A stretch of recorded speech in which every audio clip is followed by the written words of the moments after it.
Trí thuaile Joan Fitzgerald bégan dul an leith le hÉireann an Aingeal agus hÉireann an Aingeal sa 16. Has sí an fód leis na huaisle an éiring. Ban chuachtacha bethi, agus de charach seo le seasamh a gine pe bach nó srían a churach an rialtas Anglo-Éireannach héalmaná ag an uair sin. Bhí cáil orthe mar Aingeal Síochána go háirithe a measc an muintir a hain. Níor chur an chuntaois Joan Fitzgerald fiacail ann ar a thug sí cuairt ar Brian Jones constábla charlach sa bhliain 15. Bhí sí fíor chráite go raibh saoirse cailteacha tréis de pósadh an tarna bouta. Ag an nám ba bhean an cuachtachaí agus bhí go leor dréithe aice cínhá agus cín láidir nach meach beidir go feicáilach le daoine eile. Mar bhaintrach, bhí a bhad níos mó saoirse aice rud a chuir sí an nuail go neamhballab don chunstábla.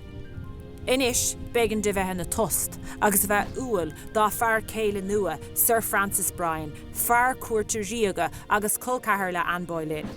Godain, cheapan rí an rí a hocht go raibh Sir Francis Bryan cho strón séireach, drovéasach sin gur bhaise an tanim my vicar of hell Nuair a bheith an rogha ag Joan sa chlann na sachanúirit.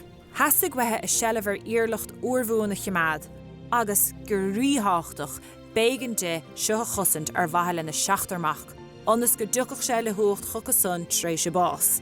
Nuair a bheith an de lasacha ach crón hasna a hásamh agus fearr dá rogha siú de fósa. Níor sí peoch sásta agus nuair a bheith an drogal orthe sin rá os áirt. Agus í garí níos crusta, fioch sí suas blasán agus cha ar a hósta é. Dúirt an constábla lé nach raibh mór an de sciiltruda aice, agus péiscéile dúirt ag raibh ag a bhad róáling ag an cuntaois le bheith na trudaí fuilteach.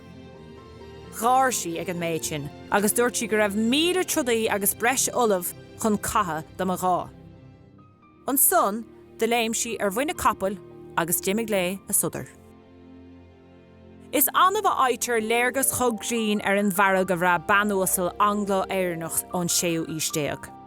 Is minic a cáiltear gohanna man dá le héite sa stair. Ach, ní honan sin le rá is nach raibh cuacht ag uaisle ban mar seo nó tuairimí láidracha chomá.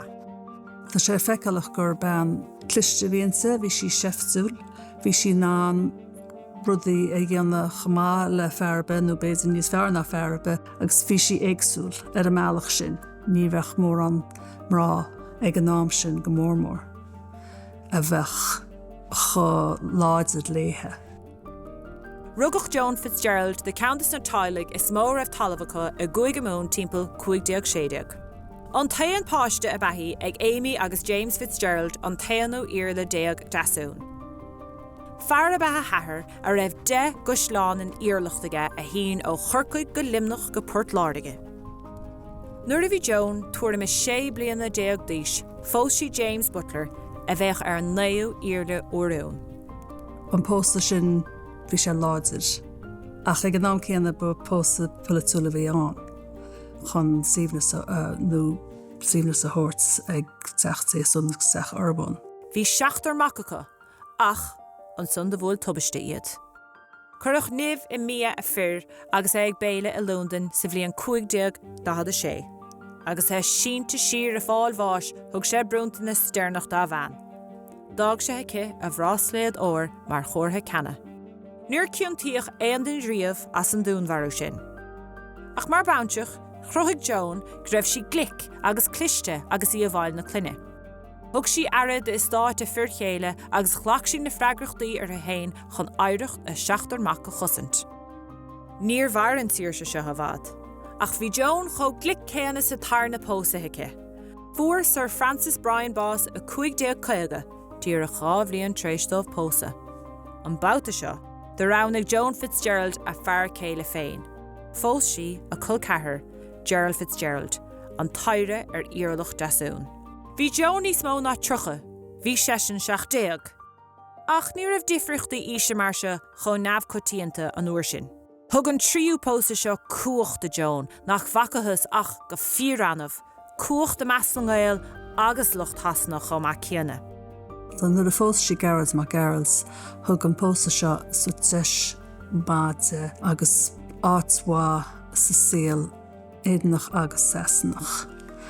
Agus dúsáid sí an cúch seo chun Síochána chuineáil idir teach orman agus teach Dheasumhan.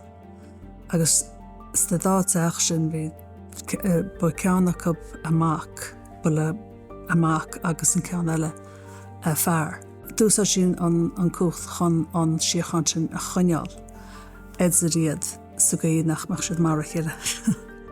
Bhógann chuntaois ó chiilchaine go cosláán as géitne in limnach. Áitir ghlach an ról ar hain mar caomhnóir na Síochána. Tá túrisc ar achtar amháin mar hampla sa bhliain 1560. Bhí saidúirí cúise agus 750 capall bailithe ar an dá-thaobh de láthair catha sa bhóthar mór a gúnta Tibredáin. Chúig Joan agus í marcaíocht amach idir an dá lua taobh amháin faoi cheannis a fir chéile le Dheasumhan agus an taobh eile faoin amach óna céad pósadh le uairthi chun idir gháil a dhéanamh atartha ar son na Síochána. D'éirigh chomá sin le a idir gháil gur thug Banríon Eilís a hÉireann the Angel of Peace uirthi. Bharr sus cogadh lochalach atartha ar feadh roinnt blianta de bharr iireachtaí Joan. Ach, bulchan deire ar an scéal. Chúig fearr chéile Gerald agus amach Thomas a mún catha lena chéile in ábhéin a gúnta Portláirige. Hitin tóin as an sus cogadh agus ní a bhain ach mí a bháin tréis de Joan bása áil i 1565. Bhí si chuige bliain díos. Ní rah Aingeal na Síochána ann na hiile chun idir choimeád scarthaint ó na chéile. Becheart gomach chuimhnú mud na mrá seo.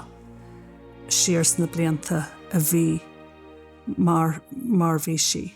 Go raibh sí láidir, go raibh sí seifsúil, gomach sí an cúineáil ar a gan fiúháin dámach sí na maidsrach nó dámach sí na éonar. Bhí sí an cúineáil léithe.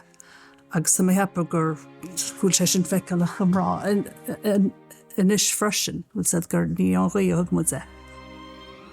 Has Joan Fitzgerald a measc mór uaisle na Gael, fuair sí cothrom na féine ó Banríon hasna agus choimeád sí smacht síochánta ar an muintir féin. Ag an mount sin, ní le an áras ná gur bise, duine is na maná is treise is stair na hÉireann.